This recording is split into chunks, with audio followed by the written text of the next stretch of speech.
Oke, Assalamualaikum warahmatullahi wabarakatuh. Selamat siang semuanya, kawan-kawan, ibu-ibu atau adik-adik yang mengikuti webinar siang ini. Senang akhirnya bisa tatap muka ya dengan saya. Mungkin kita selama ini WhatsApp saja. Jadi tentunya webinar hari ini sangat ditunggu-tunggu. Kenapa? Karena tentunya banyak yang penasaran. Semenjak saya sering posting di sosial media, sebetulnya banyak yang tidak percaya, banyak yang mempertanyakan pathway yang sebetulnya saya dengan partner saya Pak Nur Azli yang sudah hadir di sini, kita sudah diskusi ini selama 1 tahun. Selama 1 tahun, karena kita melihat gap bahwa ternyata banyak adik-adik kita yang berminat di kedokteran, tapi mereka mau ambil karir internasional, tapi belum tahu caranya. Seperti itu. Jadi kita mulai webinar hari ini dengan Bismillah. Topik hari ini adalah kuliah kedokterannya di Malaysia. Kita akan buka gerbang karir di Singapura untuk adik-adik kita. Ini fokusnya hari ini adalah adik-adik kita, anak-anak kita yang baru mau kuliah kedokteran. Ya, bukan yang sudah jadi dokter. Ya, jadi fokus kita siang ini adalah yang baru mau kuliah kedokteran, kemudian tapi ingin punya global karir, di mana kita semua tahu dan saya yakin kita semua sepakat bahwa global karir saat ini dengan situasi ekonomi sekarang jauh lebih menjanjikan. Seperti itu. Dan tentunya sudah banyak pertanyaan di kepala karena kenapa mau berkarir di Singapura kok kuliahnya di Malaysia gitu ya. Kenapa nggak di Singapura aja? Seperti itu. Kemudian juga banyak sekali pertanyaan kalau kuliahnya di Indonesia bisa nggak masuk Singapura? Itu banyak sekali pertanyaannya. Kemudian ada juga para orang tua yang sudah bertanya dengan banyak kampus kedokteran di Malaysia yang jawabannya itu tidak memberikan kepastian apakah anak-anaknya bisa internship sesudah selesai lulus kedokteran. Jadi ada banyak pertanyaan yang di kepala ya, di kepala Bapak Ibu dan adik-adik dan banyak yang meragukan tentunya. Jadi mudah-mudahan webinar hari ini akan membuka wawasan karena kita memang sudah diskusi ini 1 tahun, kita sudah betul-betul pelajari semuanya dan kita juga melihat dan juga sudah sering ngobrol dengan para praktisi sehingga kita akan share knowledge kita hari ini. Yang kita tawarkan apa untuk kuliah di Malaysia, tentunya pendidikan kelas dunia, kurikulumnya standar global dan saya lihat biayanya jauh lebih terjangkau dibandingkan kuliah di Indonesia dari mulai kedokteran sampai jadi spesialis, seperti itu ya. Kemudian tentunya membuka karir internasional dan gerbang pathway yang kita akan sampaikan hari ini adalah peluang menjadi medical officer di Rumah Sakit Publik Singapura dan juga tentunya selain potensi karir, pendapatan dong harus kompetitif ya. Return on investment karena nggak murah untuk studi kedokteran dan juga panjang. Return on investment-nya juga harus bagus gitu ya. Dan hari ini kita juga udah kedatangan Cik Kasif dari USM, Universitas Sains Malaysia, adalah salah satu universitas terbaik di Malaysia yang sudah diakreditasi, sudah direkognisisi oleh Singapore Medical Council. Jadi Bapak Ibu, kalau ingin anak-anaknya karir internasional melalui pintu samping Singapura yaitu Malaysia, tidak boleh salah kampus. Ya, karena salah kampus langkahnya bisa rumit ya. Jadi kita kasih pathway itu hari ini dan saya yakin walaupun semua off cam ya, ini semua memperhatikan. Oke, saya akan mulai dulu dengan kenapa sih ini harus jadi pertimbangan Bapak, Ibu, dan adik-adik ya. Pertanyaan pertama tentunya, kenapa Singapura perlu banyak dokter? Ya, bisa lihat di artikel yang dari CNN di atas ini, Singapore needs more doctors, but setting up a fourth medical school isn't the answer. Saat ini mereka ada 3 medical school di Singapura, tapi menurut mereka, buka yang keempat di Singapura itu bukan jawaban untuk memerlukan lulusan banyak dokter. Investasinya tidak sebanding, jumlahnya tidak sebanding, ya. Kemudian yang di bawah, number of doctors in Singapore grew about 50% over 10 years, with 6 in 10 trained here. Artinya, ini dari The Straits Times. Jadi, selama 10 tahun terakhir, jumlah dokter memang sudah meningkat 50% di Singapura, hanya 6 yang di-train di Singapura. Artinya, 4 atau 40% dokter di Singapura itu train di luar Singapura, bukan di Singapura sendiri. Ya, karena kedokteran ini kan regulasinya sangat ketat ya. Satu-satunya, bukan satu-satunya, tapi kalau di kesehatan tentunya kedokteran regulasinya sangat ketat gitu ya. Jadi alasannya kenapa Singapura perlu lebih banyak dokter? Satu, Bapak Ibu, Singapura ini populasinya menua. Mereka itu baru dinobatkan sebagai negara ke-6 ya, yang umurnya itu sudah mencapai, umur orang-orangnya itu sudah mencapai umur 100 tahun atau centenarian ya. Termasuk salah satunya di Okinawa, Jepang ya. Jadi mereka populasinya menua. Kemudian, kenapa juga kurang? Karena banyak juga dokter lulusan Singapura itu migrasi keluar Singapura. Kalau sudah jadi dokter Singapura, memang banyak permintaan di luar Singapura. Dan dokter-dokter ini kan akan lihat tempat, lokasi, kemudian tentu salary, career, dan macam-macam. Jadi tidak bisa stop juga dokter lulusan Singapura migrasi keluar Singapura. Kemudian lulusan baru mereka juga tidak cukup untuk memenuhi permintaan populasi yang menua ini. Di publik Singapura saat ini, ya, pasien itu bisa menunggu sampai 50 jam hanya untuk ditangani. Jadi mereka memang perlu banyak dokter, tapi mereka sendiri bilang bahwa jawabannya bukan membangun sekolah kedokteran baru di Singapura. Seperti itu. Ya, jadi kenapa mereka mengakreditasi kampus-kampus di dunia, tapi tidak semua kampus, hanya kampus-kampus terpilih di negara-negara tertentu yang sebetulnya mereka rekognisi, mereka akreditasi sehingga lulusannya bisa masuk ke Singapura.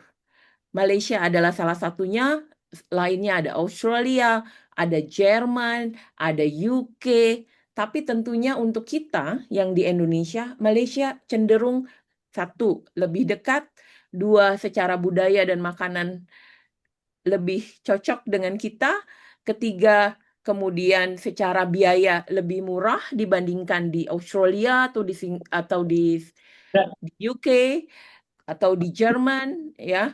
Kemudian juga untuk Singapura sendiri tentunya lulusan Malaysia lebih memberikan berat yang lebih ya karena kedekatan secara bilateral dan juga tetangga sendiri. Oke. Kemudian ini contoh-contoh berita yang saya juga kutip. Banyak Singapura Hospital sekarang sudah menawarkan lulusan dokter Malaysia bahkan sebelum mereka lulus, ya. Singapore News. Singapore no offers Malaysian doctors 110K Singapore dollar salary even before their graduation. Belum lulus pun udah dicari, gitu ya. Singapore agents poaching Malaysia medical students before graduation. Kemudian New Straits Times. Sebentar ya, ini ada yang bocor nih, saya harus mute dulu. Siapa nih?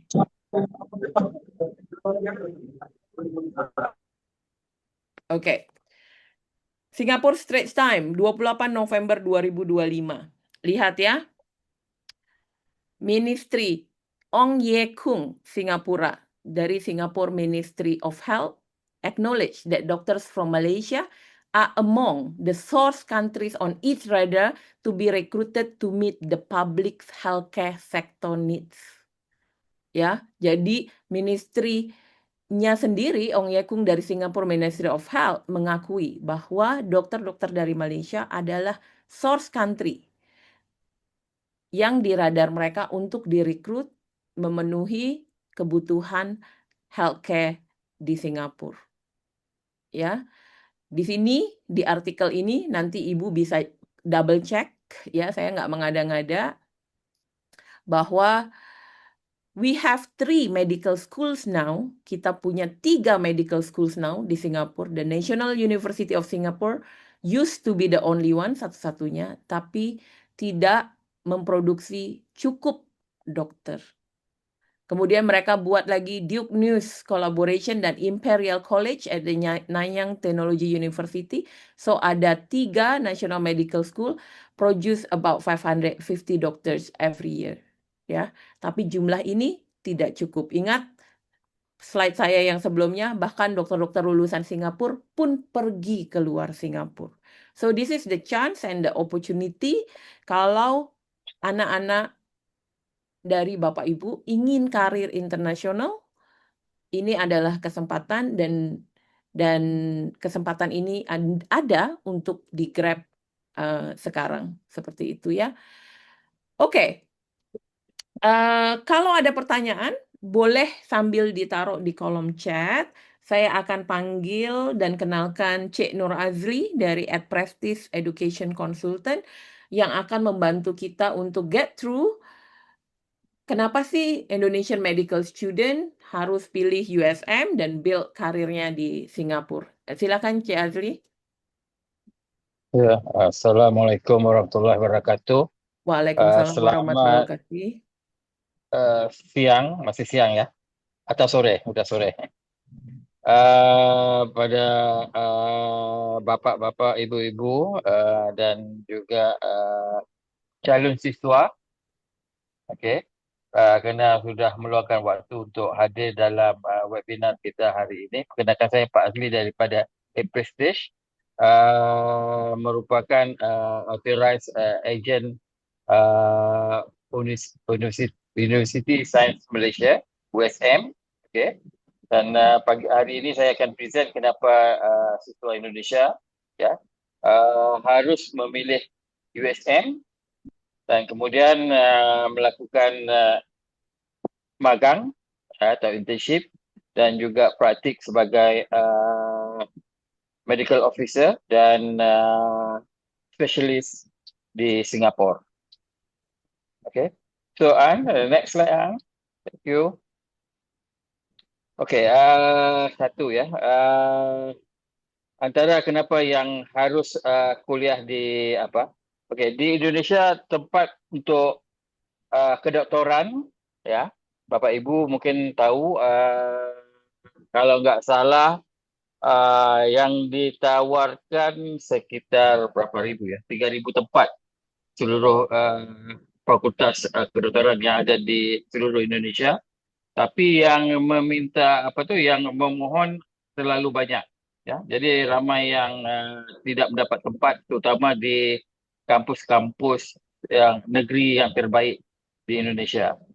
Okey, jadi alternatifnya kita offerkan untuk siswa-siswa kuliah di USM ya. Dengan alasan satu, USM ini direkognosisi oleh Malaysia Medical Council. Kemudian tadi seperti yang dibilang Mbak Ann, Singapore Medical Council, uh, Australia Medical Council dan juga GMC UK, okay, via PLAB dan PLAB dan USMLE Pathway, okay. Kemudian USM, ya. Terletak di Malaysia dan dekat dengan Indonesia dan Singapura, hanya 2 jam penerbangan. Okay. Jadi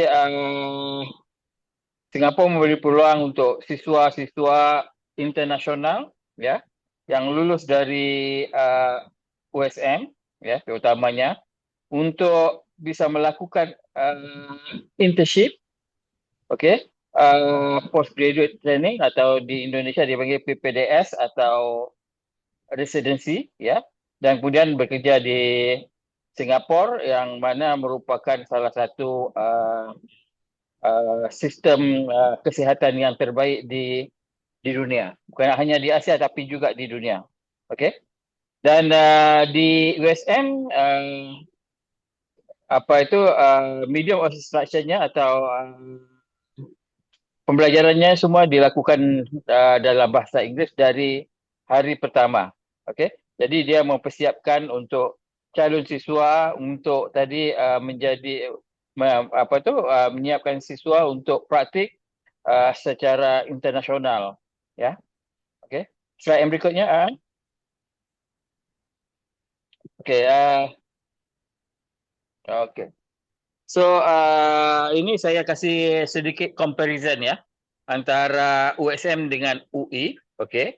Jadi di USM pembelajaran dilakukan dalam bahasa Inggeris, sementara di UI mayoritasnya dalam bahasa Indonesia dan ada sebahagian dijalankan dalam bahasa Inggris. Dan untuk tempoh pembelajaran ya kuliah ya di di USM itu adalah 5 tahun ya, nama gelarnya Doctor of Medicine atau MD. 5 tahun ini Bapak Ibu adalah kalau bersamaan dengan Indonesia itu adalah S1 kedoktoran, SCAT, dan juga profesi. So 2 tahun adalah SCAT di USM ya, sementara kalau kita comparekan di Indonesia sekitar 3 tahun setengah atau 4 tahun untuk SCAT. Kemudian yang untuk profesi di USM adalah 3 tahun, ya. Sementara di Indonesia sekitar 2,5 tahun lah, kayak gitu, ya. Oke. Jadi di Malaysia untuk kedoktorannya, total kedoktorannya sampai profesi itu adalah lebih pendek dari di Singapura. Jadi kosnya lebih murah. Oke. Dan kelebihannya adalah tadi untuk yang koas ya atau profesi itu dia adalah 3 tahun, sementara di Indonesia tadi dia sekitar 1,5 2 tahun lah kayak gitu ya. Jadi lebih panjang, lebih banyak yang siswa-siswa akan belajar yang dalam klinikalnya itu, subjek klinikalnya. Okey. Kemudian tadi internal recognition seperti saya bilang tadi dia recognize oleh Singapore Medical Council, kemudian AMC dan JMC melalui penyerataan apa tu tesnya PLAB plat ya atau dan juga USMLE. Sementara kalau yang untuk UI kebanyakan hanya apa tu direcognize untuk domestik dan untuk uh, berkarir secara global itu ada banyak proses penyerataan yang harus dilakukan. Okey. Kemudian untuk QS World Ranking 2026, USM ini rankingnya 134 di dunia, sementara UI 189. Okey. Dan untuk research environment-nya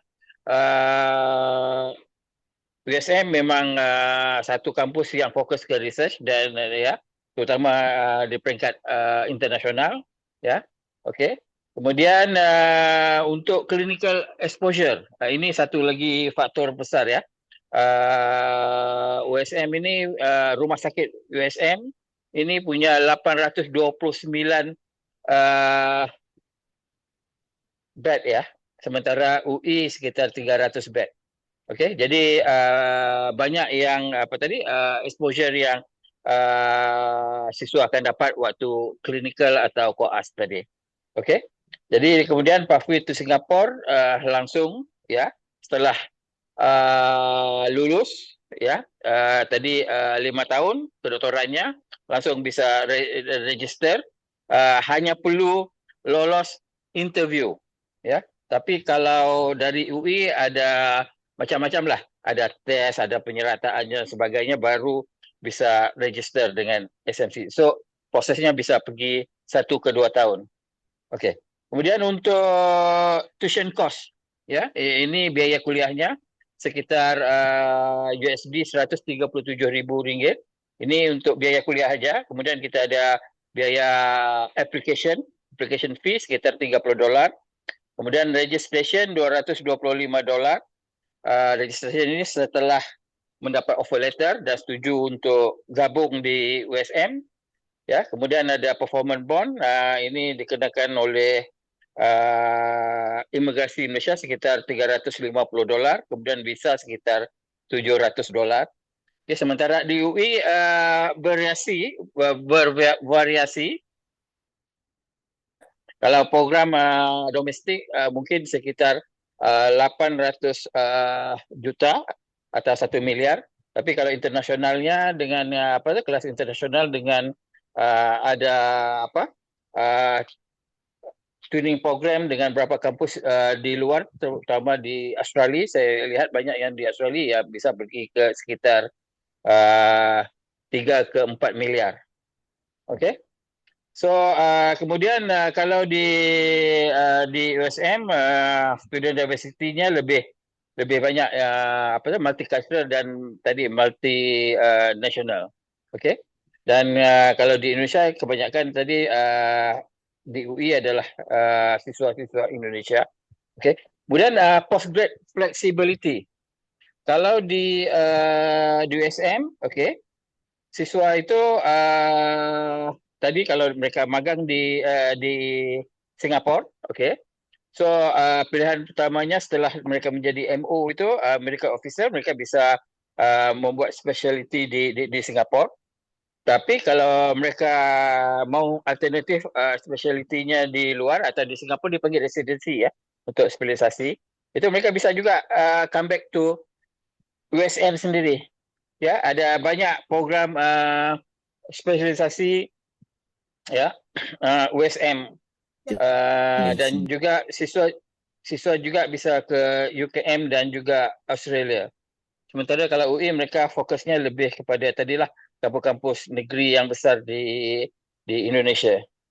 Okey. Jadi siswa USM ya apa itu apalah eligible untuk langsung tadi register dengan Singapore Medical Council setelah lulus interview ya. Okay. Setelah lolos interview. Okay, next slide An. Oke, sebelum masuk ke next slide, untuk yang biaya kuliah ini, supaya saya bantu, karena ini dalam USD, kalau kita lihat kurs hari ini total biaya kuliah dalam 5 tahun dan semua biaya-biaya yang lain, itu sekitar 2,4, hampir 2,5 M sebelum biaya hidup, ya Bapak Ibu. Tapi kalau ingin membandingkan, tentu juga harus dibandingkan sesudah mereka lulus kedokteran. Karena kalau seperti di Indonesia sendiri, sepanjang yang saya tahu, tentunya nanti masih ada biaya-biaya lagi ketika koas, kemudian ada biaya lagi ketika mau masuk ke spesialis. Seperti itu. Jadi perbandingannya itu harus komparasi seperti itu ya. Jadi itu yang mau saya tekankan dulu sebelum kita move ke next slide. Ya, An, saya mau tambah juga sedikit An ya. Satu lagi kalau kayak biaya kuliah tadi 137,000 USD. Okey, ini biaya untuk 5 tahun atau 10 semester. Jadi biaya per semesternya sekitar $13,700. Itu per semester.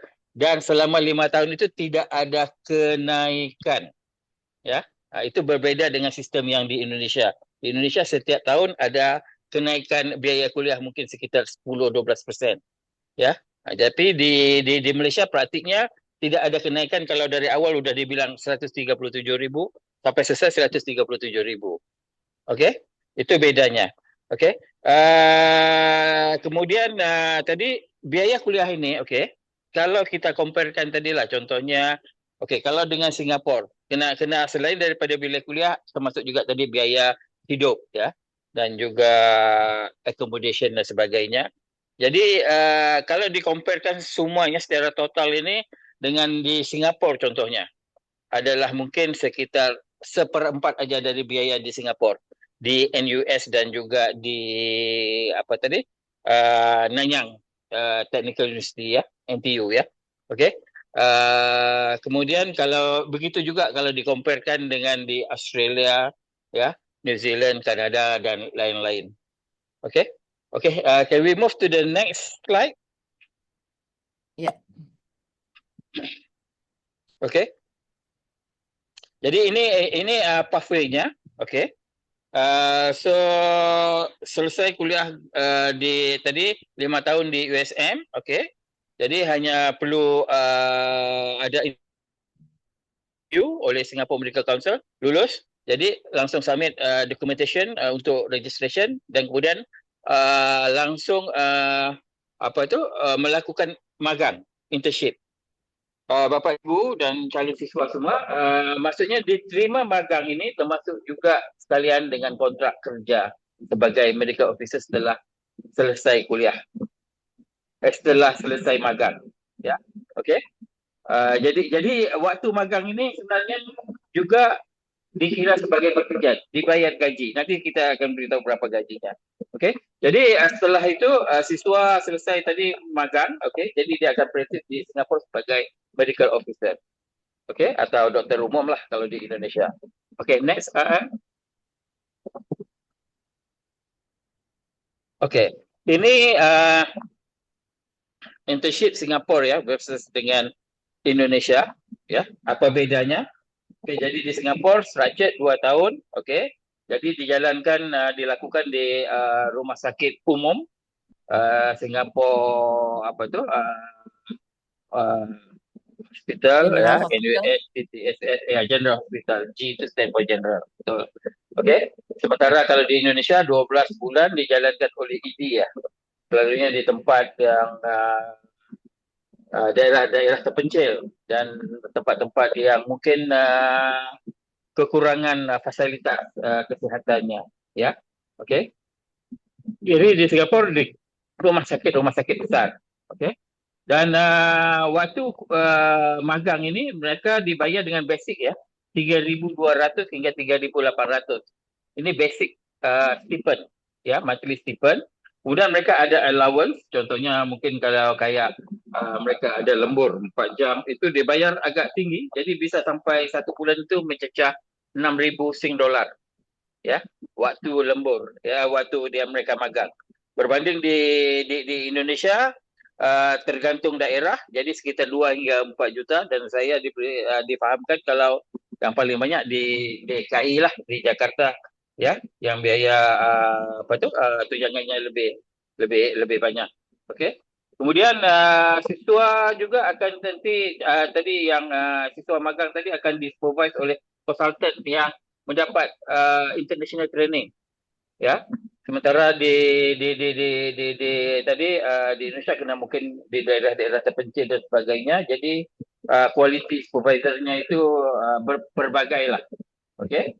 Tapi yang pasti juga di luar itu patientnya ramai, tapi infrastrukturnya agak terbatas ya. Okey. Dan sementara kalau di Indonesia tadi mereka akan akan uh, expose ya to high acuity ya, case dan juga tadilah menggunakan high technology equipment ya. Okey, sementara kalau di Indonesia dia apa yang ada di puskesmas atau rumah sakit itu. Okey. Kemudian clear milestone dengan competency assessment-nya, programnya itu memang antara yang paling ketat di dunia lah kalau di Singapura. Karena itu doktor-doktor Singapura memang di highly demanded di luar Singapura seperti di Australia, di US, Kanada dan sebagainya. Okey.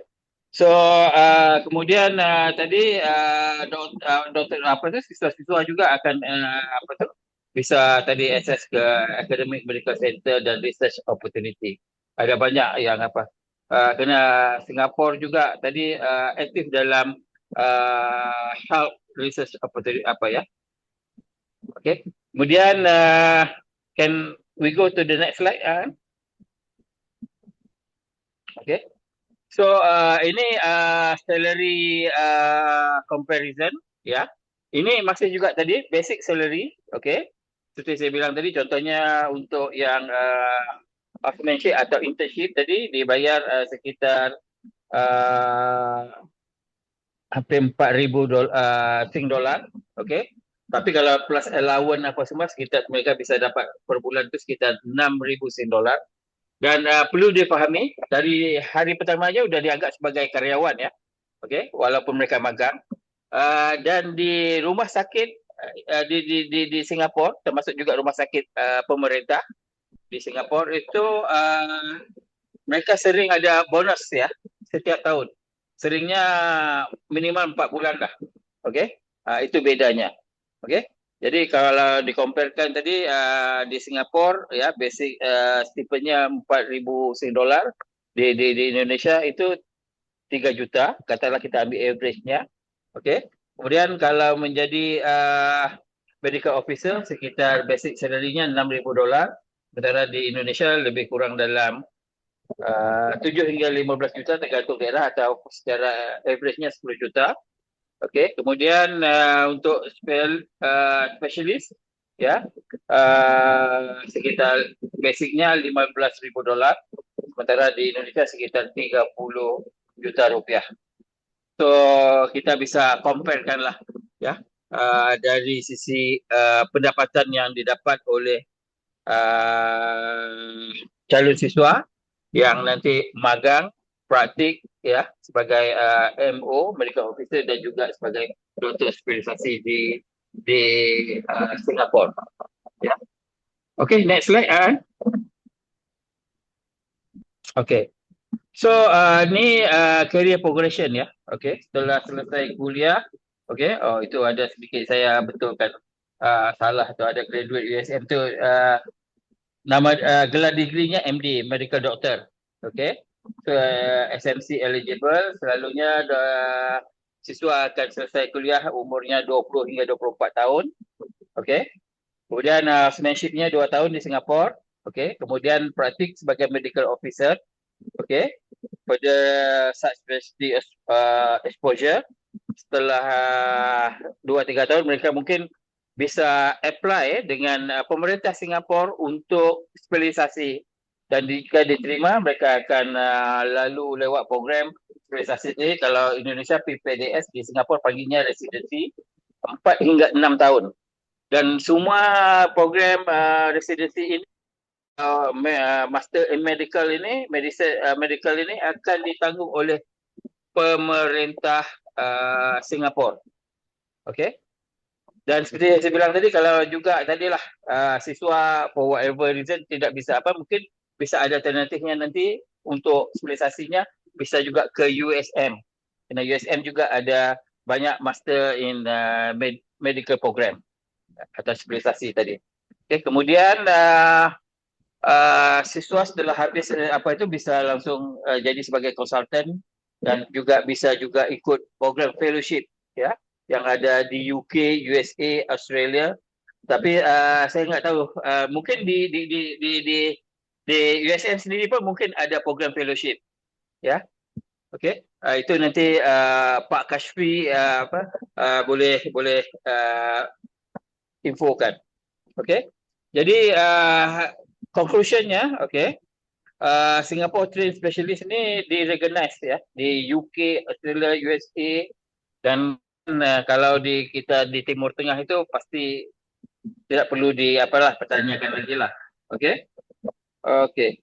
So kemudian dari sisi akademik ya, kemudian tadilah kalau di Singapura kebanyakan doktor-doktor spesialisasi spesialis ini atau konsultan tadi, mereka juga terlibat dalam research, teaching ya, dan clinical work ya.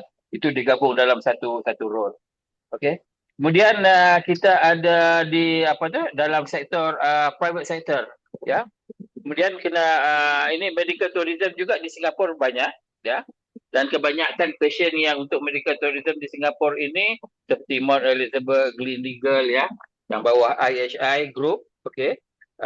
Dan juga ada lagi yang bawah KPJ Group ya. KPJ Group itu kebanyakan dokternya adalah orang Indonesia, dan nurse-nya orang Indonesia, pasiennya juga orang Indonesia. Dan mereka doktor-doktor yang praktik di private sector ini gajinya lebih tinggi dari uh, yang ada di rumah sakit pemerintah Singapura lah. Oke. Okay? Dan saya kemarin ada ketemu saudara saya yang kerja di bawah KPJ Group di Singapura. Tapi dia sebagai medical assistant, hospital assistant. Dia bilang di tempatnya dia itu dokter Malaysia yang ada 100 orang, lebih dari 100 orang. Oke, okay? Jadi setiap hari dia dari Johor naik motor ke Singapura untuk ke rumah sakit, bertugas di rumah sakit. Okay, next slide.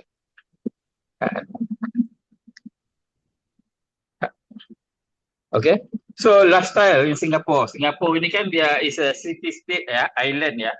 Jadi biaya hidup agak tinggi, terutamanya dari sisi accommodation lah ya. Oke. Kalau rental rumah, satu rumah itu ya sekitar 1.500 hingga $2.500 per bulan.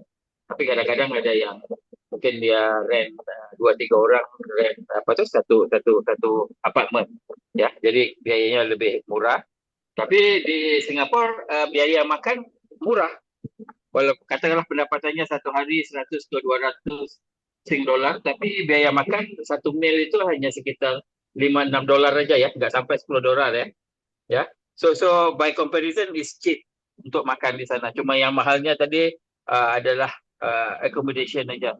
Dan sementara transport tidak menjadi masalah dan tidak mahal. Ya, oke. Okay? So untuk kita cover dari ujung ke ujung Singapura itu menggunakan public transport itu memang very efficient. Oke. Okay? So cultural dari segi cultural memang di Indonesia makan memang terbaik lah ya, paling enak ya, yang mana-mana dapat makan dan makannya sampai malam juga, pagi juga buka ya. Tapi di Singapura juga sebenarnya untuk mendapat makanan Indonesia itu tidak masalah kerana terlalu ramai juga orang Indonesia di Singapura ya. Dan kemudian kita ada makanan-makanan Melayu Singapura dan makanan halal itu gampang ditemu di mana-mana. Okey. Kemudian untuk connectivity dan travel ya, Singapura hanya 2 jam dari Jakarta, Surabaya, Bali. Okey. Jadi untuk pulang ke Indonesia atau keluarganya mau datang ke Singapura itu tidak masalah ya.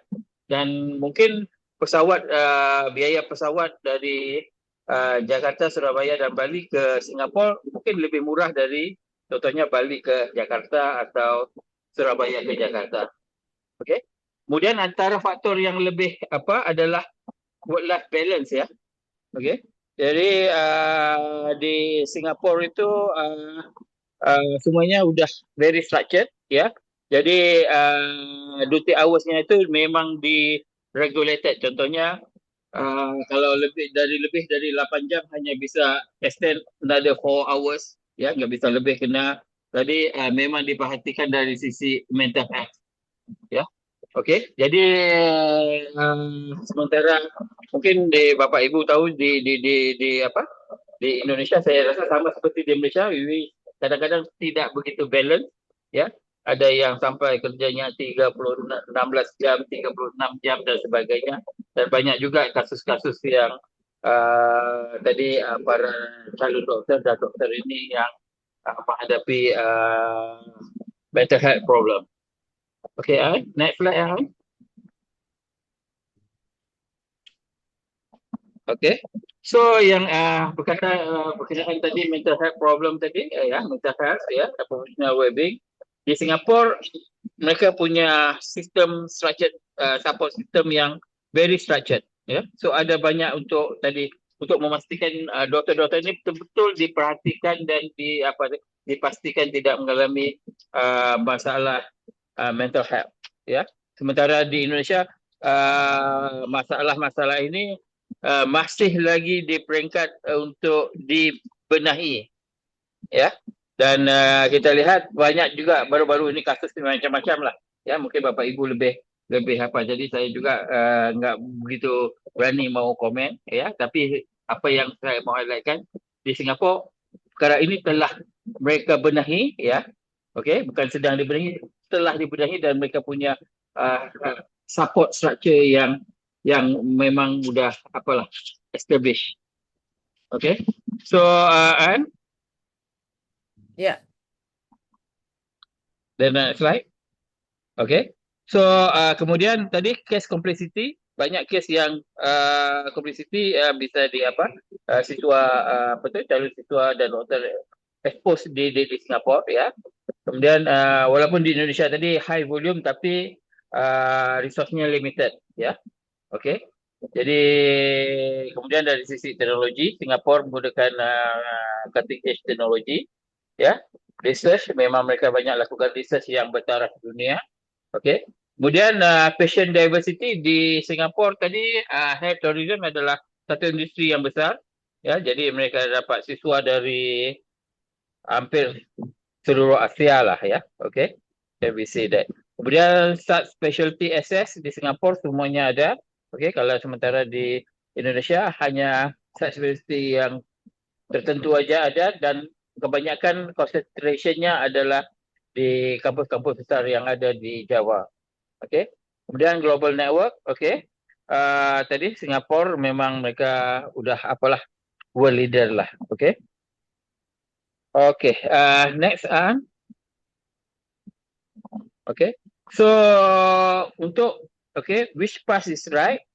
Mungkin antara yang harus diperhatikan, atau diambil berat adalah satu, contohnya tadi, kalau strong English proficiency-nya, ya silakan, itu one of the criteria. Kemudian sama ada bisa tadi ada dana untuk membiayai kedoktorannya itu. Jadi bisa contohnya dananya dari keluarga atau education loan. Kemudian tadi long term vision. Ini untuk tadilah siapa yang punya long term vision uh, yang jelas, supaya semua tadi investment ini akan kembali dalam masa 10 atau 15 tahun ke depan. Kemudian siswa juga harus orang yang tadilah, ya, open to cultural education, suka dengan belajar culture yang baru. So kalau yang apa bisa juga contohnya untuk siswa-siswa yang belum siap tapi mungkin consider, ya, bisa juga kalau mau apa kita bisa aturkan untuk melawat ke Fakultas Kedokteran USM. Kemudian mungkin bisa juga nanya ke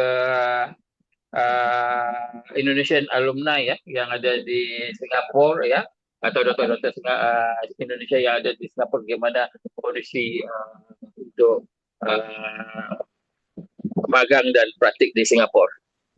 Next, saya nggak tahu nih Okay. kenapa dicoret-coret slide ini. Itulah. I think this from your apa? Your application. So dia coret-coret keluar itu merah, hijau. So summary-nya USM, ya. Ijazah kedokterannya itu memang direkognisasi internationally, dan tadi berbasis bahasa Inggris, dan direkognisasi langsung oleh Singapore Medical Council. So advantage, ya, untuk siswa Indonesia yang punya impian untuk praktik di Singapura, ya. So training di Singapore is memang prosesnya itu is well structured, well supervised, well compensated, ya. Dan kemudian clinical environment-nya memang yang terbaik, sistemnya pun yang terbaik.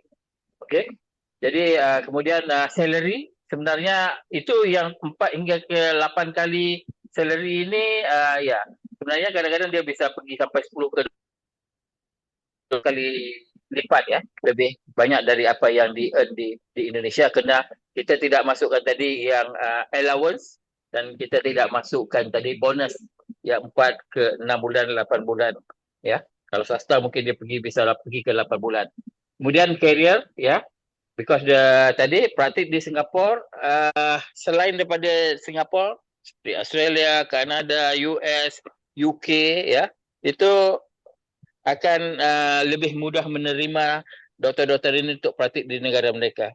Kemudian lagi satu yang paling penting adalah well-being, ya, regulated hours, ya, sistem yang memerhatikan mental health, ya, okay, dan juga high quality of life lah untuk dokternya, supaya mereka bisa more sustain untuk karir dalam jangka waktu yang panjang. Okay. So, sedikit info daripada saya. Okay. Untuk tentang tadilah kenapa kuliah kedoktoran di USM dan kemudian bisa tadi magang dan praktik di Singapura. Okay, Bapak Ibu dan calon siswa semua sekalian, terima kasih. Terima kasih untuk insight-nya, Cik Azli. So, Bapak Ibu udah lihat bahwa perbandingannya itu cukup lebar ya antara berkarir di Indonesia dengan melalui karir ini. Jadi memang tidak semua siap, tidak semua punya mindsetnya. Tetapi kalau yang mindsetnya ada, kemudian keluarga juga mendukung, global karirnya tentunya jauh lebih jelas dan lebih terarah. Dan Singapura tentunya akan membuka gerbang karir bukan saja di Singapura, tapi juga ke US, ke UK, ke Australia, juga ke Timur Tengah, seperti itu. Dan tentunya Anda lebih akan di-train well, karena ketika nanti, ketika belajar di USM sudah di-expose dengan 800 beds hospital, jauh lebih besar. Kemudian selain itu juga ketika sudah magang di Singapura, supervisinya jelas. Kemudian high teknologi kalau dibandingkan dengan penempatan Anda di daerah-daerah ya, di puskesmas atau di RSUD daerah tentu seperti bumi dan langit perbedaannya. Jadi Anda akan belajar the latest teknologi, the latest research gitu ya. Tentu beda sekali exposure-nya di sini. Dan tentunya kalau dari segi pembiayaan, Bapak Ibu tidak boleh hanya membandingkan, oh pembiayaan masuk kuliah saja di awal, tapi kita tahu kalau di Indonesia pembiayaan itu tidak berhenti selesai kuliah kedokteran 5-6 tahun, tapi terus sampai ke spesialis ya. Jadi itu masih ada terus pembiayaan. Sehingga perbandingannya harus apple to apple. Oke, itu sudah kita bukakan kenapanya, kenapa Singapura perlu banyak dokter, kenapa harus di Malaysia dan di Singapura. Saya akan undang Cek Kasfi dari USM, yang mungkin sekarang pertanyaan Bapak Ibu adalah sesulit apa untuk bisa masuk ke universitas terbaik di Malaysia yang peringkatnya jauh lebih tinggi daripada mana-mana universitas di Indonesia. Bahkan peringkatnya lebih tinggi, 136 compare to UI, the best di Indonesia saat ini masih di 180-an. Seberapa sulit untuk orang Indonesia bisa masuk dan praktis di USM? Cek Kasvi, ada slide atau kita tanya jawab? Uh, ada sedikit slide. Ada sedikit slide. Boleh silakan.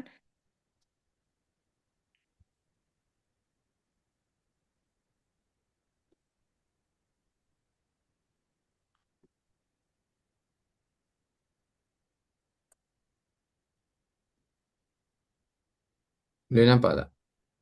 Oke, nampak. Right.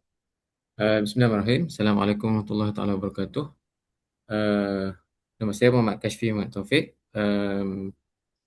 Pegawai di unit kemasukan lah, unit kemasukan USM Admissions for undergraduate. Mungkin saya ada sikit info tambahan lah, sebab saya tengok tadi kebanyakan info yang telah diperkenalkan Encik Azli itu dah cukup luas dan bagus sekali lah dengan comparison dan sebagainya. Dan berkemungkinan dari segi bahasa bahasanya, kalau mungkin ada yang kurang faham, mungkin saya boleh ulang kembali dan minta tuan-tuan dan puan-puan, Bapak Ibu, kalau perlu saya ulang, mungkin boleh dimaklumkan lah. Mungkin sedikit saja adalah tambahan. Yang pertama, sedikit pengenalan berkenaan dengan Universiti Sains Malaysia. Untuk makluman Bapak Ibu, Universiti Sains Malaysia terletak di Pulau Pinang, kampus utama di Pulau Pinang. Gambarannya seperti ini, kita ada jambatan yang pertama dan jambatan kedua. Di hadapan jambatan yang pertama terus masuk ke Universiti Sains Malaysia. Kemudian seperti yang dibincangkan, untuk fakulti ataupun School of Medical terletak di Kubang Krian, Kelantan. Uh, East Coast punya Malaysian area, dia di sebelah pantai timur Malaysia. Dan untuk uh, health campus di Kelantan ni disebabkan di sana seperti yang dimaklumkan oleh Cik Azli tadi, adanya teaching hospital di sana lah, teaching hospital. Dan yang terbaru kita ada juga di Bertam, Pulau Pinang. Cuma dia tidak terletak di bahagian pulau lah, dia terletak di bahagian mainland Pulau Pinang, di Bertam. Dan bermula pada tahun lepas, bermulanya pengambilan juga untuk medical. Maksudnya dia akan berada di Pulau Pinang selama 3 tahun, 3 ke 4 tahun. Kemudian untuk praktis dan internshipnya akan dilaksanakan di Kelantan. Okey, itu sedikit info tambahan lah. Yang lain-lain itu saya rasa telah pun covered by Encik Azli tadi. Dan biasalah saya cuma nak highlightkan di samping ya, okey, saya rasa tak perlu nak highlightkan sebab fokus kita hari ini memang kepada medical lah. Alright? Okey, berkenaan dengan info tambahan lain yang saya rasa perlu saya highlightkan juga, bagaimana tuan-tuan dan puan-puan, Bapak Ibu nak enroll ataupun nak mula memohon ke USM. Sukacita untuk saya maklumkan, buat masa sekarang memang pengambilan sedang dibuka. Apa yang perlu dilakukan, yang pertama cuma perlu terus masuk ke laman web USM, terus ke laman web USM.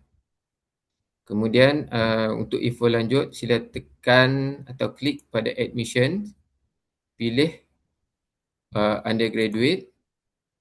Okey, kemudian terus ke international students. Login sebagai international students. Okey. Okey, dari sini tuan-tuan dan puan boleh Bapak Ibu boleh terus untuk lihat info-info yang berkaitan lah. Ada program, bagaimana untuk memohon, yuran dan hal-hal lain lah. Macam untuk di bahagian download, Bapak Ibu boleh buka untuk maklumat lanjut, boleh muat turun brosur. So dari sini boleh lihat brosur lengkap lah berkenaan dengan program-program ataupun accommodation yang kita sediakan. Tapi kebanyakan accommodation yang disediakan ni lebih berfokus di Pulau Pinang lah. Okey, untuk USM Health Campus di Kubang Kering, Kelantan, mungkin ini adalah senarai program-program yang ditawarkan. Fokus tuan-tuan dan puan-puan pada hari ini adalah School of Medical Sciences. Kita ada Doctor of Medicine, and then International Medical Program pun ada. Ini di KLE India. Kemudian kita ada School of Dental Sciences. Kemudian di bawah School of Health Sciences kita ada Biomedical, Medical Radiation for those yang nak ambil jurusan yang in charge untuk radiation macam IMR, okay. Kemudian yang fokus untuk nutrition, kemudian environmental and occupational health, forensic sciences, kemudian kita ada Bachelor of Health Science in exercise and sport science lah. Okey. Ini kurang lebih pengenalan kepada program-program yang kita tawarkan. Dan saya ingatkan lagi sekali, kampusnya adalah di Kelantan. Di Kelantan as per diperkenalkan oleh Encik Azli tadi, saya boleh sebutkan di sini hampir 98% populasi di Kelantan adalah berketurunan Melayu, dan saya suka untuk saya ingat maklumkan yang insya-Allah takkan adalah masalah dari segi pemakanan, sebab makan ni lebih kurang memang untuk orang Melayu lah. Kalau bahasa di sini dia panggil tekaknya tekak Melayu lah. Seleranya selera Melayu. Dan kemudian jika dibandingkan cost of living di antara Penang, Kelantan dan Kuala Lumpur, I would like to say that Kuala Lumpur is the first one. Second one is Pulau Pinang, and the third one yang paling murah compared to three of this state, Kelantan lah. So sekitar Pantai Timur, Kedah, Terengganu, Perlis itu merupakan negeri-negeri yang disebut sebagai cost of living dia agak murah dan berpatutan lah. Itu sebuah sikit berkenaan dengan info-info tambahan yang saya rasa perlu untuk saya sampaikan. Sekiranya Bapak Ibu ada apa-apa persoalan-persoalan yang lain, boleh dimajukan untuk kita bersoal jawab. Okey. Terima kasih Cik Kaswi. Ya. Mungkin pertanyaan pertama dari saya, untuk masuk ke USM untuk kelas internasional ni, ada berapa kuota every year dan dia masuk bulan apa? Okey. Kuota bergantung kepada setiap tahun kita akan ada unjuran, dan kuotanya bergantung kepada kelulusan daripada Kementerian Pendidikan Tinggi lah, Kementerian Pendidikan Tinggi Malaysia, dan tak kurang daripada 15 ke 20 setiap tahun. Tidak kurang daripada 15 ke 20 setiap tahun. Okey, kemudian apa lagi tadi Puan? Kemasukan mulai Okey, belajar mulai belajar. masukan bagi belajar bermula pada bulan 9, Hmm, di akhir bulan 9, dan intake bermula pada bulan lepas sehingga 15 bermula pada 15 Mei hingga 14 Julai. okey. So, dari Mei sampai, Julai, okey. 2 bulan. 2 bulan saja ya Ya, untuk, apply ya. Karena betul. di audiens ni ada yang masih kelas 10, ada yang masih kelas 11, ada juga Betul. yang sudah kelas 12, tapi ada juga yang masih menunggu, kelulusan ujian nasional untuk masuk, universiti di Indonesia. Announcement akan besok 25 Mei. Jadi masih ada masa lagi atau masih ada waktu lagi untuk apply. Apa subjek-subjek utama dekat medical yang wajib ada untuk bisa masuk dari National Curriculum Indonesia? Okey, kalau untuk sekejap saya berpandukan laman web kita lah sebentar ya. Bapak Ibu kalau ada pertanyaan boleh raise hand atau tulis di kolom chat. Ya, Silakan. alright. Sekejap. Saya sharing semula ya.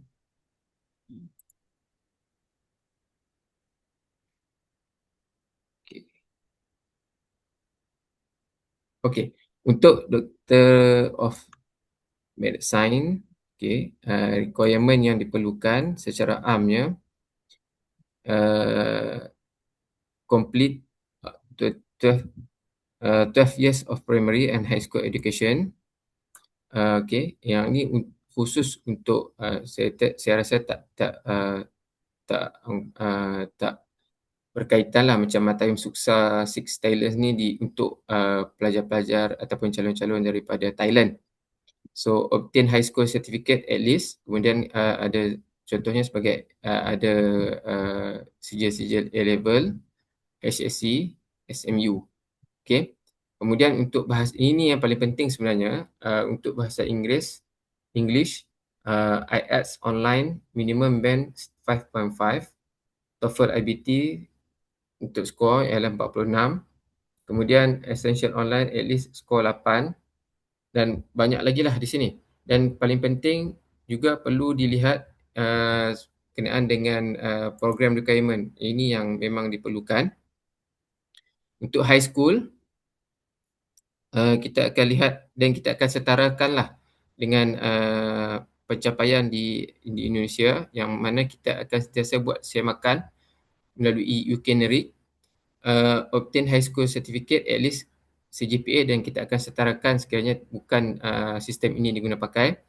Kemudian skor B dalam biologi, sekurang-kurangnya B, biologi, chemistry, fizik dan English, dan termasuklah mathematics atau additional mathematics dan mana-mana subjek yang lain yang berkaitan.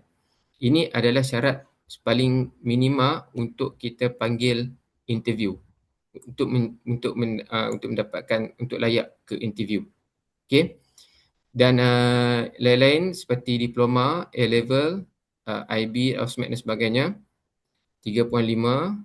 Kemudian not less than 5 semester from for the course, ataupun 2 tahun setengah untuk accredited institution. Okey. Kemudian seperti tadi juga, minimum grade B, biologi or equivalent to chemistry, fizik, English, matematik ataupun additional matematik ataupun mana-mana subjek. Cik Kashfi, boleh Yes, saya bertanya sikit? ya, Okey, ya. kalau dekat Malaysia tadi yang B ini sebab di Indonesia nilai dia pakai nilai 80, Ya. 70. Untuk B Mhm. ni is equivalent to berapa? 70? Okey. Can we say that? Roughly saya berdasarkan semakan dan pengalaman kami sebelumnya, kebanyakannya sama ada 75 dan ke atas.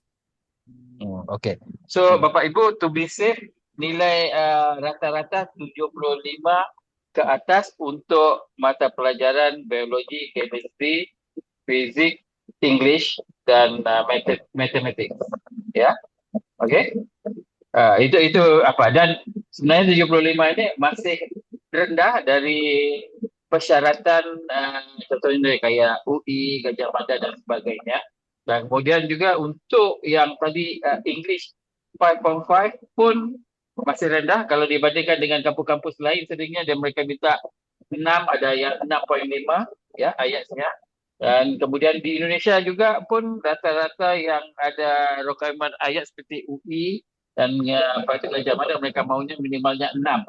Ya, jadi persyaratan USM ini masih sedikit rendah dari kampus-kampus yang lain tadi. Kita Okey. fokuskan untuk melepasi interview, sekurang-kurangnya melepasi interview, kerana dalam interview tu nanti dia akan lebih lebih mendalam lah pertanyaan soalannya. Ya. Bapak Ibu, jadi satu, siswa harus melepasi minimal persyaratan tadi yang sudah disampaikan oleh Cik Kashfi dengan nilai rata-rata 75 dan ayatnya sekitar 5,5. Tapi yang setelah memenuhi persyaratan minimal, yang akan menentukan lolos atau tidak untuk kedoktoran adalah multi mini interview. Ya, yang mungkin dia di dalam itu akan melihat lebih pada tadi kesiapan siswa itu untuk menjadi calon doktor. Ya, dan ini yang akan diprovide nanti guidance-nya oleh Express Dish Limited sebagai konsultannya untuk calon-calon siswa nanti. Okey, gimana untuk step-step untuk lolos lah. Dan saya nggak tahu nanti Pak Kasmi bisa kasih tips-tips sedikit seperti mini interview itu formatnya gimana dan sebagainya. Okey, terima kasih Cik Kasmi. Okey, terima kasih. Cik Kaffi, tadi application masuk terakhir 31 Juli ya? Sorry. Ya, Sorry di mute. 31 Juli ya. 15. Oh, 15 tengah bulan. Oke, 15 Juli. Jadi untuk yang anak kelas 12 memang sudah harus masuk ya. Saat ini untuk tahun ini ada berapa kuota lagi? Buat setakat ni sebab untuk dia begini, untuk kita klasifikasikan medical sebagai program-program yang kritikal. Jadi Mhm. program-program kritikal ini akan dikendalikan terus oleh pihak pusat pengajian, fakultinya. Fakulti medikalnya akan dikendalikan khusus oleh profesor-profesor di sana. Dan senarai nama yang setakat ni yang pemohon sudah ada telah pun kami hantarkan, dan saya difahamkan pihak pusat fakulti masih mengumpul senama itu untuk dijalankan secara serentak. Oke. Cuma Oke. berdasarkan ini soalan bocor lah, bukan soalan bocor, fakta bocor yang boleh saya sharekan di sini. Sehingga hari ini kebanyakan pemohon adalah daripada Singapura sendiri. Dari Daripada Singapura ya. ramai Oke. pemohon dari Singapura sendiri yang Oke. pemohon yang telah letak pemohon lah, menghantar Iya. pemohon. Mungkin untuk Bapak Ibu paham kenapa anak-anak Singapura juga memilih Malaysia karena masuk di kampus-kampus Singapura itu permintaannya jauh lebih tinggi lagi. Jadi yang tidak bisa dan tidak dapat kuota di Singapura, mereka akan belajar di Malaysia. Seperti itu. Dan yang paling penting, costingnya 3 kali ganda lebih murah daripada Singapura. Ya, betul. Dan secara biaya tentunya jauh lebih murah daripada mereka belajar di Singapura sendiri. Jadi untuk orang tua di Singapura sering menggunakan Malaysia sebagai jalan masuk balik untuk mereka ke Singapura, lalu Malaysia. Jadi ini pintu samping. Dan saya tahu tidak ada yang diskusi ini selain sekarang ini kita, Bapak Ibu adalah orang yang mendengar langsung dari kita untuk pathway ini. Dan ini adalah kesempatan yang luar biasa buat anak-anak kita yang ingin sekali untuk mempunyai karir secara global, begitu ya. Oke, pertanyaan di kolom chat, Cek Kaswi, apakah ada scholarship untuk Indonesia student? Buat masa sekarang, kita belum ada secara khusus untuk Indonesia student. Walau bagaimanapun, ada kaedah-kaedah lain yang saya rasa boleh diusahakan, iaitu dengan mendapatkan uh, bantuan ataupun biaya beasiswa dari industri lah, sebagai contoh, yang industri Malaysia yang ada di Indonesia lah, sebagai contoh Maybank, ataupun hospital private yang ada lah. Itu saja. Mhm. Yang Maybank lebih fokus ke banking. Oh ya, Maybank, CIMB, mereka lebih fokus ke banking, bukan medicine. Ah, saya mungkin agak kurang arif lah berkenaan dengan hal begini, tapi cuma ah, secara generalnya uh, USM sendiri belum tidak menyediakan Tidak ada pembiayaan. ya, tidak ada beasiswa untuk S1 ya. Oke, beasiswanya lebih banyak untuk S2 research, S3 PhD Ah, seperti itu ya, Cek Kasvi ya. Oke, betul. eh, oke. Pertanyaan, jika ada salah satu mata pelajaran sains yang tidak ada di raport, apakah bisa? Apa maksud di raport? Ini Bulisti mungkin. Jadi biologi dia tidak punya biologi di tidak punya subjek biologi, boleh Oh, tidak masuk. Aha. tak boleh. Itu syarat yang perlu dipenuhi lah, yang penuhi. Mhm. Uh, Sebab dia tidak ada gantian. Maksudnya stated di situ adalah kimia, biologi yang memang perlu dipenuhi. Ya, Untuk oke. medical Ya, memang, ya. ya. Jadi solusinya seperti yang kemarin kita discuss itu apa itu? Mereka harus ambil foundation in science ya, yang Cik kata ya. Yang tu boleh. Ya, Jadi itu jalan keluarnya lah, yang untuk apa? Tapi harus duduk ulang balik, perbetulkan subjek yang tidak ada itu, yang mandatory seperti biologi, chemistry, physics. Okey? ya. Jadi di Malaysia itu ada foundation science 1 tahun untuk belajar biologi, fisik seperti itu. Jadi kalau tidak ada mata pelajaran itu bisa ambil foundation itu. Oke, oke. em, sudah tidak ada pertanyaan lagi. Ada yang mau langsung buka mic? Oke, maaf pertanyaan di luar topik. Kalau lulus sarjana kedokteran di Indonesia, apakah bisa lanjut spesialis di USM? Cik Kaswi? Okey, spesialis, sebenarnya spesialis, dia bukan lagi di bawah undergraduate.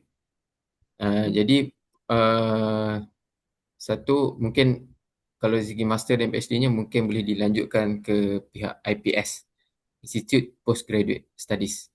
Tapi selalunya untuk peringkat master dan PhD, dia lebih mudah sebab kadang-kala pengalaman juga diambil kira. Ya, oke. Mungkin saya bisa tambah sedikit menjawab soalan itu tadi. Okey, Mhm. untuk yang mau ambil spesialisasi, okey, dia harus juga mendapat temporary practice license dari Malaysia Medical Council. Okey. Buat masa ini hanya 12 kampus di Indonesia yang direkognisasi oleh Malaysia Medical Council. Seperti UI, Gajah Mada, Brawijaya, Airlangga, USU, kemudian Hasanuddin, Udayana.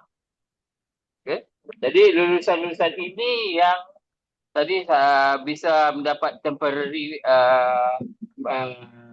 practice license untuk dia bisa lanjut spesialisasi.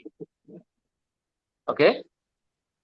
Oke, bisa kelihatan nggak ya? Oke, sharing saya. Oke, uh, Ah, boleh lihat ke mmc.gov.my, list of recognized medical qualification. Ini adalah medical kualifikasi yang diakui oleh Malaysia.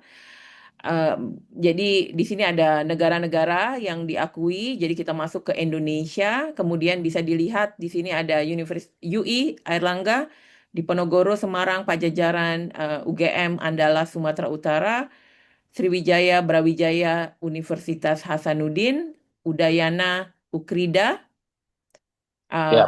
Ukrida ada 2, Sarjana Muda Perubatan atau Medical Doctor, dan Trisakti. Jadi hanya kampus-kampus ini saja yang di-recognize oleh Malaysia untuk bisa mengambil temporary practicing license dan juga kemudian ambil spesialisasi di Malaysia. Seperti Di itu ya, USM. di USM. Ya, Ya. Aha. ya, ya. Betul tak Cik Kaspi atau you have to check dulu? Saya pemahaman saya begitu.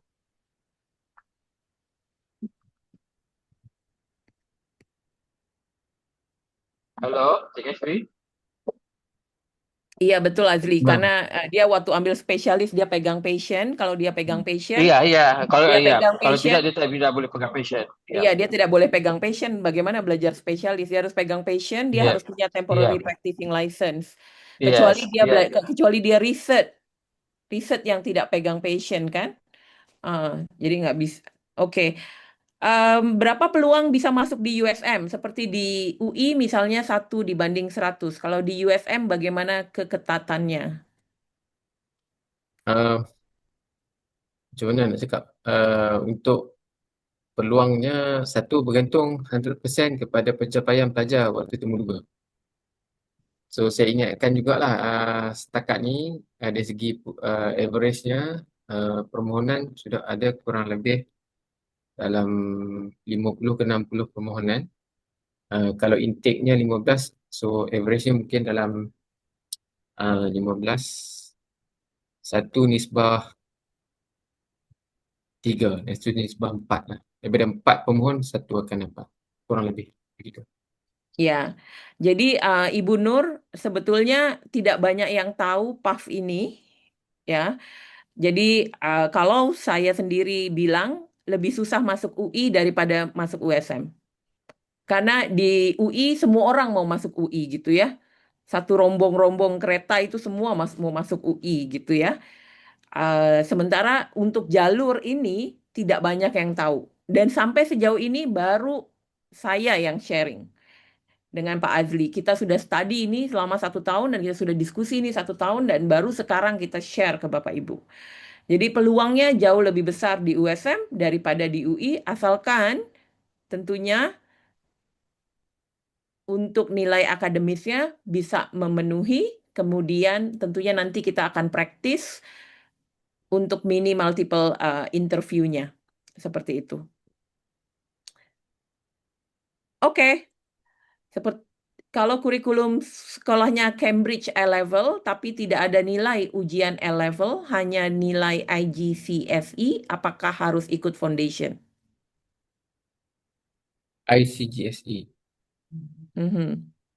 Tapi dalam okey. ICGSE itu untuk bahasa Inggeris kan? Tak. O level, O level. O level. Macam mana? Tak boleh. Kita perlukan A level jawapannya. Betul. Terima kasih Pak Ya. Ali. Straightforward. O level enggak boleh. Ya, Okey. IGCSE enggak diterima. Harus, kalau tidak harus masuk lewat Foundation in Science. Hmm. Ya, masuk dulu Foundation in Science 1 tahun, kemudian baru bisa apply. Masuk foundationnya di Malaysia aja, biar langsung cultural and English immersion. Ya sebenarnya untuk ini terus terang lah untuk medical peluangnya lebih cerah berbanding dengan program-program lain sebabkan program-program lain banyak pemohonnya daripada negara China. Itu perlu saya sebutlah untuk management arts dengan sciences kebanyakannya daripada China. Hampir sehingga semalam hampir ke 800 pemohon daripada China sahaja.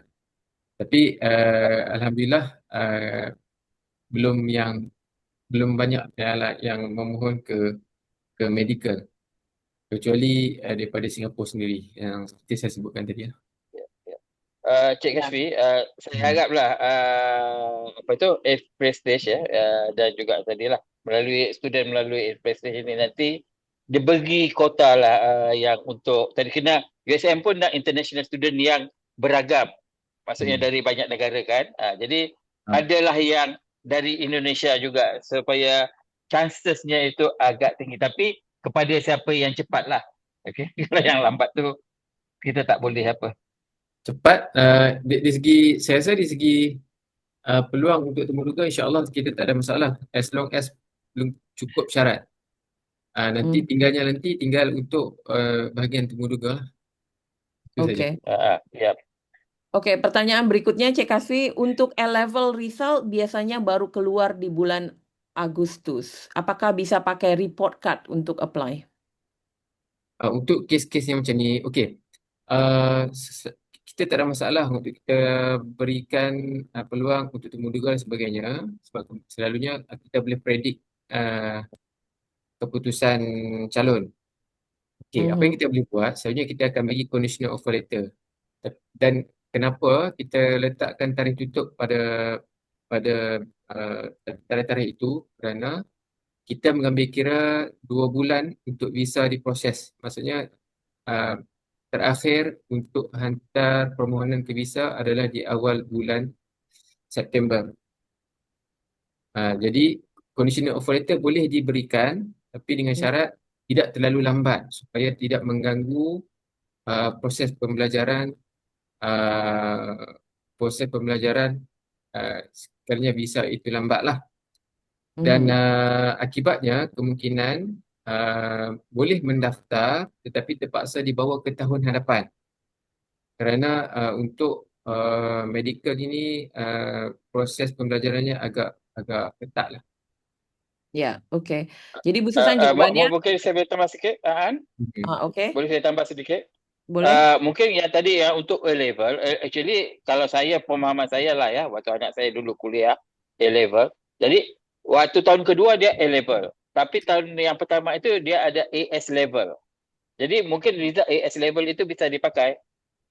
Dia sama juga kalau seperti SMA tadi nilai SEM 1 sampai SEM 5. Walaupun SEM 6 tu belum keluar, kita udah USM sudah boleh keluarkan offer letter tadi based on that atau Ya, conditional offer letter. conditional offer Ya, letter. Mhm. ya, Jadi jawabannya betul tak bisa, Cik Kashfi? Ya, betul. Ya, jadi jawabannya ya.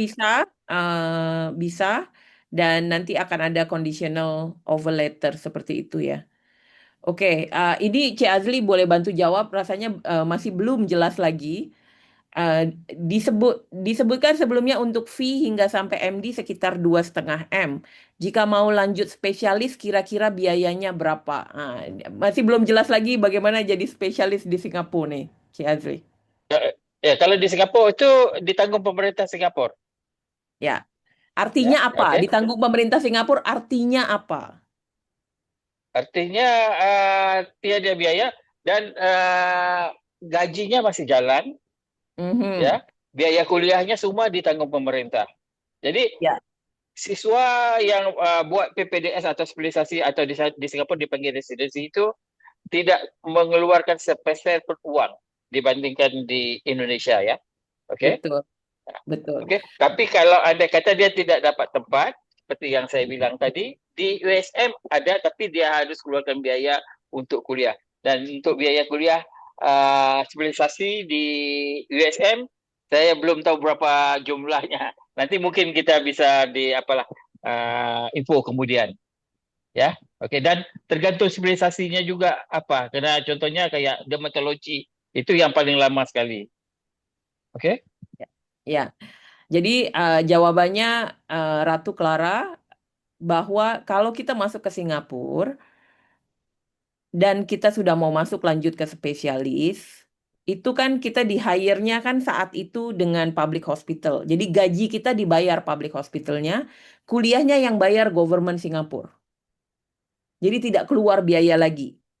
Makanya tadi di awal saya sampaikan kalau Anda membandingkan biaya kuliah 5 tahun di USM 2,5 M, Anda pikir besar dibandingkan Indonesia, Anda sebetulnya harus menjumlahkan kalau di Indonesia dari belajar kedokteran masih keluar duit, koas masih keluar duit, spesialis masih keluar duit. Jadi di total-total apakah sama, apakah lebih, saya nggak tahu. Karena sangat variasi kalau di Indonesia. Seperti itu. Oke, untuk biaya hidup di Malaysia kurang lebih sama ya dengan Jakarta. Oke, Cek Kasfi, saya pindah Malaysia 2008 sampai 2019, lalu saya ke US, kemudian sekarang banyak di Bali. Sekarang nih dengan inflasi-inflasi terakhir yang terjadi setelah COVID, apakah biaya hidup di Malaysia nih makan makan nasi lemak masih berapa? Kalau RM5 satu pinggan sudah boleh dapat dah. Saya sudah dapat. Itu di Sudah dapat Penang. sudah dapat ayam belum? Lima Ada dapat ringgit. ayam. Oke, Rp5 sudah dapat ayam, berarti masih kurang lebih sama seperti Ha. sebelum COVID. It- itu di Pulau Pinang ya. Kalau saya rasa kalau di Kelantan lebih murah. Di Kelantan lebih Ya, murah lah ya, lebih murah 50 okey. sen atau RM1. Oke. Ya, mungkin saya bisa kasih analogi lah.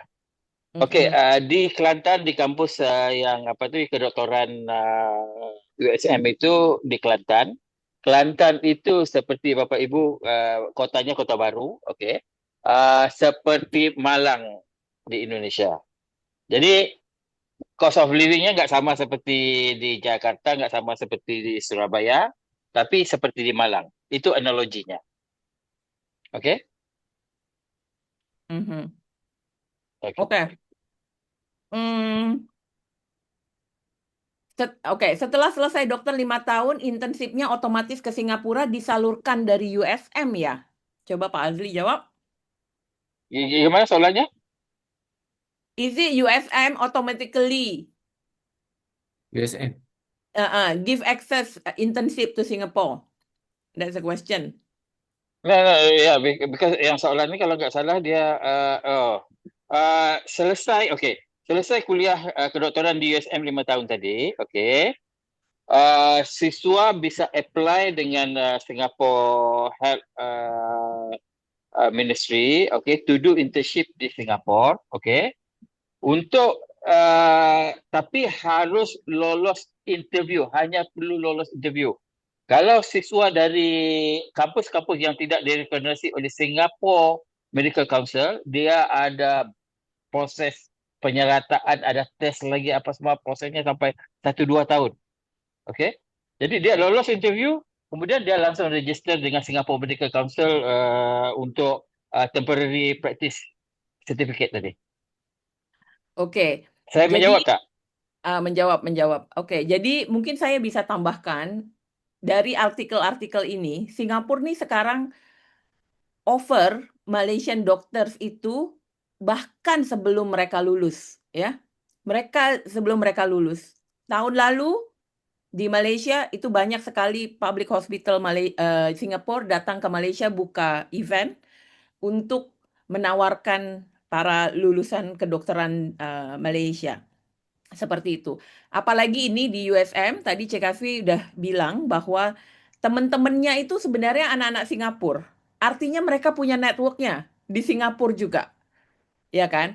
Jadi jawabannya USM tidak akan menyalurkan langsung, anaknya perlu apply. Anaknya perlu apply lowongan-lowongan ini untuk magang di Singapura. Seperti itu ya. Jadi nggak duduk aja terus udah semuanya jalan gitu, nggak seperti itu. Oke, untuk lulusan USM apakah directly bisa spesialis di Singapura? Tadi untuk lulusan USM mungkin terlambat ya. Oke, jadi untuk lulusan USM apakah bisa langsung direct ke Singapura? Jadi prosesnya seperti ini, lulus dari USM, kemudian apply lowongan-lowongan di public hospital Singapura untuk magang, housemanship 2 tahun. Ya, kalau housemanship ini 2 tahun, performa kalian bagus, performa anak-anak Bapak Ibu bagus, ya. Tentu yang males, attitude-nya nggak bagus, pasti nggak mau pertahankan dong, ya. Jadi harus bagus performanya, sesudah housemanship, mereka bisa jadi medical officer. Ya, dari medical officer, kalau sudah dari medical officer, barulah apply untuk residency programs atau spesialis training. Jadi nggak bisa dari graduate langsung jadi spesialis, tidak boleh. Harus melewati Uh, poin nomor 2 dan nomor 3. ya, okey. Aan, mungkin saya sedikit apa sebab tadi pada ini saya mungkin tadi ada yang saya tidak beritahu. Okey. Housemanship ini di Singapura juga dikenali dengan PG1 year or PG2 year, because dia 2 tahun housemanship ini. Okey. Mungkin ada yang performanya terlalu bagus. Jadi terlalu bagus, dia tidak perlu jadi medical officer 2-3 tahun baru dia bisa apply residency. Dia bisa langsung, katakan dia ambil family medicine, 3 tahun spesialisasi. Dia langsung sambung PG 3, 4, 5. Langsung residency. Dan gajinya yang itu masih jalan. Ada kasus-kasus khusus yang anaknya yang outstanding. Okay? Okay? Tapi normalnya mereka harus jadi medical officer dulu 2-3 tahun untuk dievaluasi oleh Ministry of Health Singapore. Okay? Itu Ya. proses yang normalnya. Okay? Jadi Mhm. menjawab tadi, ya ada kasus-kasus apa yang anaknya outperform, bisa langsung. Jadi dia postgraduate 3, 4, and 5. Okay? Ya, oke. Oke, thank you. Bila tahun depan apa ini? Jenny boleh buka mic aja? Bila tahun depan Sec 4 dan ujian A-level apakah lanjut GC1, GC2 atau kelas 9, 10 dulu di Indo atau bisa langsung foundation 1 tahun di Malaysia?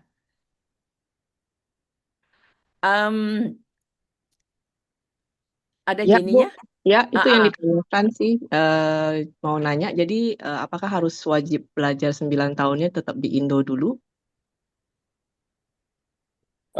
Bisa saya jawab mungkin Ya, apa? Ini berdasarkan pengalaman saya lah ya, ya, anak-anak yang kuliah lewat ini. Jadi begini, Ibu. Ibu tadi anaknya IGCSE kan, betul? ya betul. Ya. Jadi dia udah ada IGCSE, dia udah keluar di result yang IGCSE atau dikenali juga sebagai O level. O levelnya Dia sudah. bisa Ya, O Ya, level sudah. Jadi dia ada dua pilihan. Satu lagi dia lanjut langsung ke A level ya, atau dia datang ke Malaysia dia buat foundation in science menggunakan O levelnya. oke. Jadi kalau dia buat A level dia akan 2 tahun ya A level kan? Betul Bu ya? Oh, Bu oke. Jenny? Coba nanti saya cek ulang lagi di sekolah ya, Pak. Iya. Kalau dia dari O level aja bisa. Dia langsung bisa apa tuh masuk foundation design. Udah diterima. Dan nanti untuk masuk ke kedoktoran USM itu pakai foundation in science ya. Dan Jadi nanti kalau disertakan apa? jadi kalau sudah ada O level bisa langsung foundation 1 tahun, kemudian langsung bisa apply USM. Iya, Betul, iya. betul. Kalau orang lain mulanya umur 18, dia umur 17 dia udah mula. Tapi Oke. Cik Kaspi, 17 tahun boleh buat medik tak dekat Malaysia, dekat USM? That's the thing yang harus dijawab juga nih. Cik Kaspi? Syarat utama dia sekurang-kurangnya 18 tahun ke atas. Ah, tapi kalau siswa ni 17 tahun. 18 tu syarat daripada KKM, Kementerian Kesihatan Malaysia. Hmm. Jadi harus 18 tahun jugalah, kena tunggu jugalah.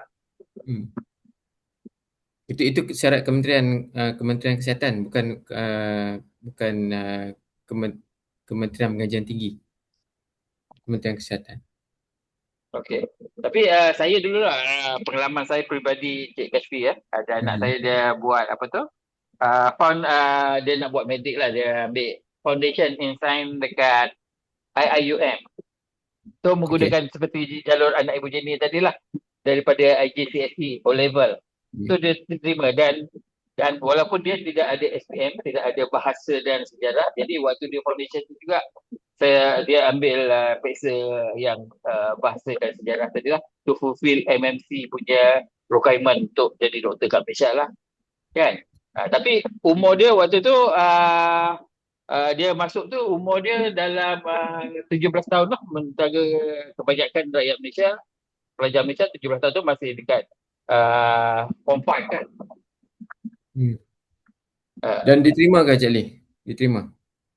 dan at the end bila dia exam serentak tu dia pun dia dekat dia tak nak jadi doktor pula. Kan dia ambil chemistry dah. Jadi kita tak dapat jawapan juga lah. tapi basically universiti dah ada apa for the medicine punya program tapi tak ada masalah. Saya akan semak sama ada pengecualian Uh, untuk pelajar antarabangsa, tapi uh, syarat tetap di USM ialah 12 tahun high school. uh, Hmm. tapi foundation tak ada dia. Dia lebih kira, maksudnya 12 tahun high school dan kalau kita nak pair dengan foundation boleh. Cuma tadi yang saya janji tu saya nak semak sama ada 17 tahun boleh diterima ataupun tidak. Okay. So kita akan get back balik lah ke Ibu Jenny. Ke Ibu Jenny dan Ibu Susan. Ya. Ibu Susan juga tanya kalau 17 tahun sudah lulus A level apakah juga harus menunggu. Oke, jadi Bapak Ibu walaupun ada Cik Kasfi di sini kelihatannya admission semua mudah, ada banyak dokumen yang harus disiapkan, ada banyak custom need atau personal needs yang berbeda-beda setiap anak.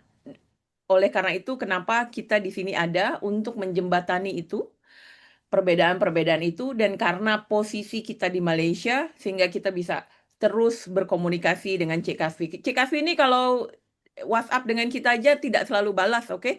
Jadi bayangkan kalau Bapak Ibu harus yang mengejar-ngejar terus ya orang USM gitu. Jadi Bapak Ibu perlu punya perwakilan di Malaysia yang bisa membawa kepentingan Bapak Ibu seperti itu ya. Dan itu insya Allah Prestige akan jalankan tugas itu seperti itu. Oke, tidak ada pertanyaan lagi. Saya rasa sudah cukup jelas. Kita sudah 1,5 jam hari ini. Terima kasih banyak-banyak untuk Cik Kasfi dari USM. Mudah-mudahan akan makin banyak anak-anak Indonesia yang akan masuk ke USM Medics dan kemudian berkarir juga di Singapura dan mungkin selain Singapura nanti mereka juga bisa ke UK, ke Australia gitu ya, ke US gitu. Karena dokter mobility ini sekarang sangat dibutuhkan. Dokter nih sangat dibutuhkan saat ini di mana-mana gitu ya. Pada dasarnya belum ada pasien yang masih mau diurus sama robot gitu ya. Tetap sama dokter juga manusia gitu ya. Oke. Terima kasih juga Cik Azli yang sudah memberikan kita insight perbedaan-perbedaan antara berkuliah di USM dan berkarir di Singapura dibandingkan dengan Indonesia. Semoga membuka wawasan Bapak Ibu perbedaan nyata yang ada sekarang dan tentunya orang tua akan support ketika anak-anaknya juga punya semangat untuk itu ya. Dari saya, terima kasih banyak. Have a good weekend. Dan pertanyaan-pertanyaan berikutnya bisa bisa langsung WhatsApp ke saya. Kita akan keep contact di WhatsApp. Terima kasih. Assalamualaikum warahmatullahi wabarakatuh. Assalamualaikum. Waalaikumsalam.